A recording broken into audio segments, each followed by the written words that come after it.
سرکار غوثیت مآب کو لوگ سمجھ ہی نہیں سکے. اللہ اکبر. بلکہ اللہ اللہ مجھے ایک بات یاد آتی ہے, سرکار غوث پاک تو غوث پاک ہیں, اللہ اکبر, ان کے سلسلے میں جو مرید ہو جائے اللہ اس کے بھی بال بال میں نور پیدا کر دیتا. غوث پاک کے سلسلے میں, قادری سلسلے میں جو مرید ہو اس کے بال بال میں اللہ نور پیدا کرتا ہے. آئیے ذرا سننا, غور سے سننا.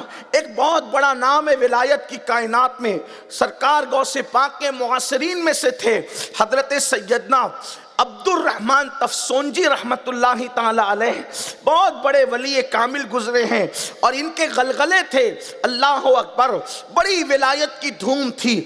ظاہر سی بات ہے کہ جب انسان اپنوں میں بیٹھتا ہے تو پھر اپنائیت کی بات کرتا ہے, جب انسان اپنوں میں بیٹھتا ہے تو پھر اپنے انداز سے گفتگو کرتا ہے, جب اپنوں میں بیٹھتا ہے تو کبھی کبھی دل کی بات زبان پر آئی جاتی ہے. اللہ اکبر. سیدنا شیخ عبد الرحمن تفسونجی رحمت اللہ تعالی علیہ اپنے مریدوں کے درمیان تھے, سب اپنے ہی اپنے لوگ تھے. اسی درمیان میں ایک بات زبان سے نکل گئی, اس وقت روئے زمین پر میرے جیسا ولی کوئی نہیں ہے. بات نکل گئی زبان سے, اس وقت روئے زمین پر میرے جیسا ولی کوئی نہیں ہے. حالانکہ غوث پاک ظاہری طور پر حیات تھی. اس مجمع کے اندر ایک قادری بیٹھا ہوا تھا, وہ اٹھ کر کھڑا ہوا اور اس نے اپنی چادر پھینکی اور پھینک کر کہا اگر آپ کے جیسا کوئی ولی نہیں تو آؤ مجھ سے مقابلہ کرو, میں آپ سے مقابلہ کرنا چاہتا ہوں.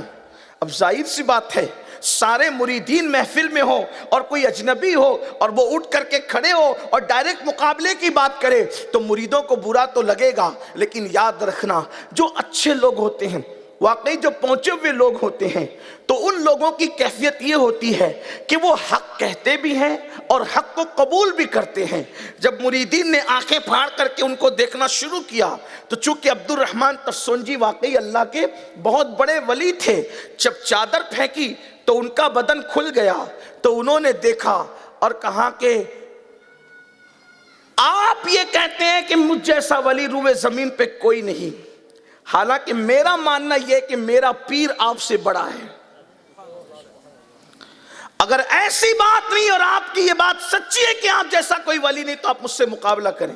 مریدین نے گھورنا شروع کیا تو اپنے مریدوں سے فرمایا یہ بات مجھ سے کر رہا ہے نا, مجھے کرنے دو بات, تم خاموش رہو.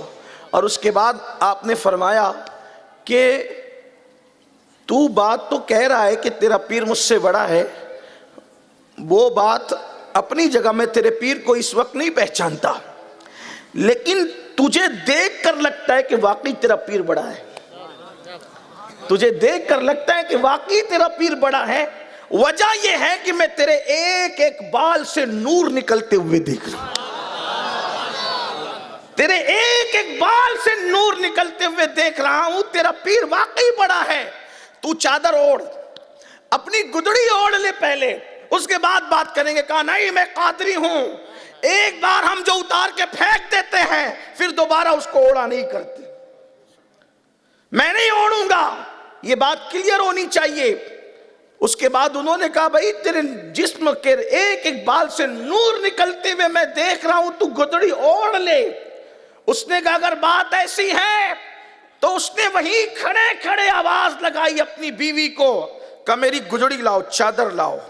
تو پورے مجمع نے دیکھا کہ ایک ہاتھ آیا چادر لے کر اور اس نے ہاتھ بڑھا کے چادر لے لی.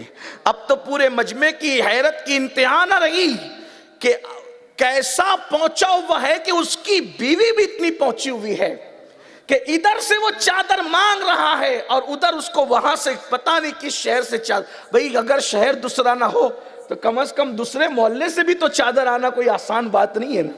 یہ کون سا محلہ ہے؟ موچی نگر.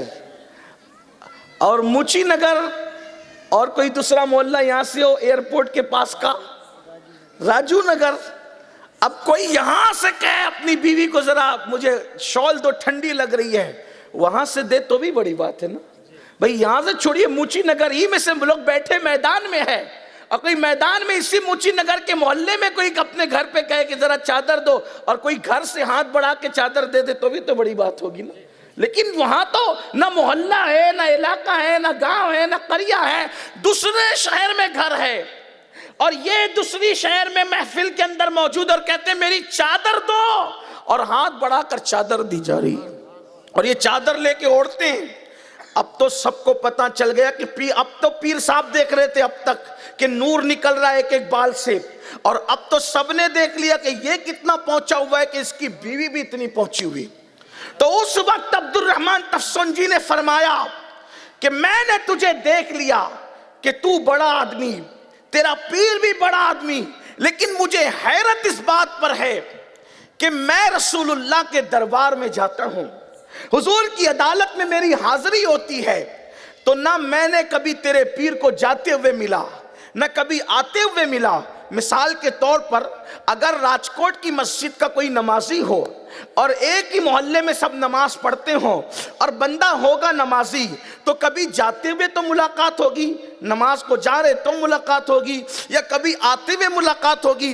نہ کبھی آتے ملے نہ کبھی جاتے ملے، تو کم سے کم مسجد کے اندر تو ملاقات ہوگی. نہ جو مسجد کے اندر کبھی ملتا ہو، نہ کبھی آتے ملتا ہو، نہ کبھی جاتے ملتا ہو. آپ مجھے بتائیں مسلمانوں، کیا وہ نمازی ہوگا؟ تو حضرت عبد الرحمن تفسنجی نے فرمایا میں تو تجھے دیکھ رہا ہوں کہ تیرے بال سے نور نکل رہا ہے، تو اتنا پہنچا ہوا ہے، لیکن تیرے پیر کو میں نے نہیں پہچانا کہ تیرا پیر کون ہے. تو کہا میرے پیر شیخ عبد القادر جیلانی غوث اعظم ہے. تو کہا حیرت ہے مجھے، جب میں رسول اللہ کے دربار میں جاتا ہوں نہ کبھی جاتے ہوئے ملتے ہیں، نہ کبھی آتے ہوئے ملتے ہیں، نہ کبھی محفل میں ملتے ہیں. اللہ اکبر. اس سے پتہ چلا کہ صوفیاء کرام فرماتے ہیں کہ آج بھی روزانہ رسول اللہ کی عدالت لگتی ہے، حضور کا دربار آج بھی سجتا ہے، اور وہ اولیاء اللہ جن کو اس بارگاہ میں حاضری کا موقع ملتا ہے، یعنی ہر ولی کو حاضری کا موقع نہیں ملتا،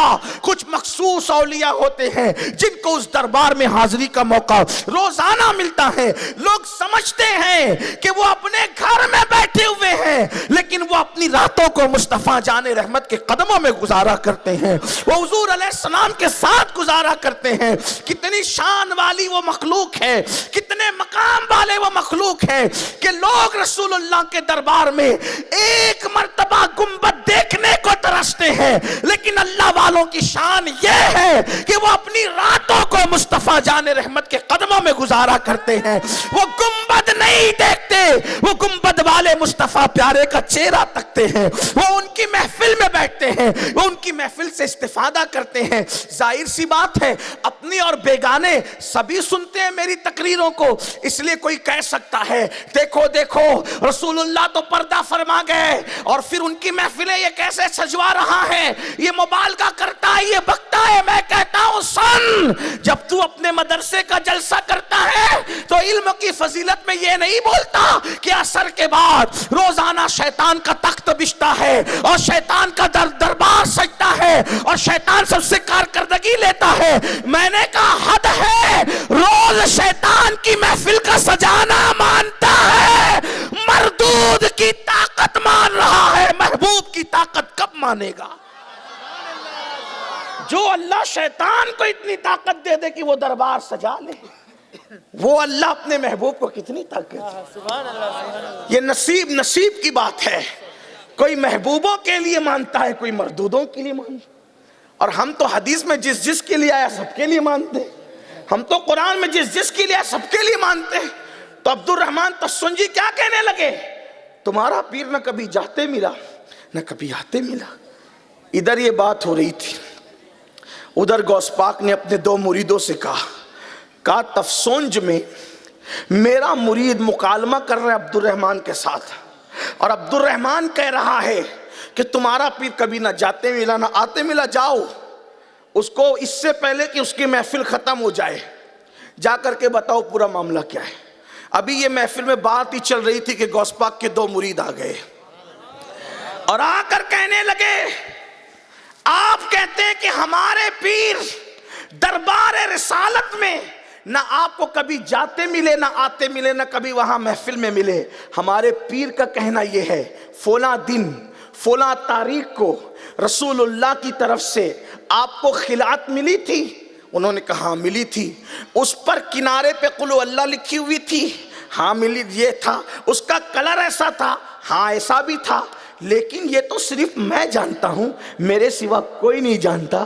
تو کہا کس نے دیا تھا پتہ ہے؟ تو کہا صرف ہاتھ نظر آ رہے تھے، دینے والا پردے میں تھا۔ تو کہا آپ کہتے ہیں نہ آتے دکھتا ہے نہ جاتے دکھتا ہے، نہ کبھی محفل میں دکھتا ہے۔ ارے جو تمہیں خلعت ملی تھی رسول اللہ کی طرف سے، وہ دینے والے گورے گورے خوبصورت ہاتھ ہمارے پیر شیخ عبد القادر جیلانی کے تھے۔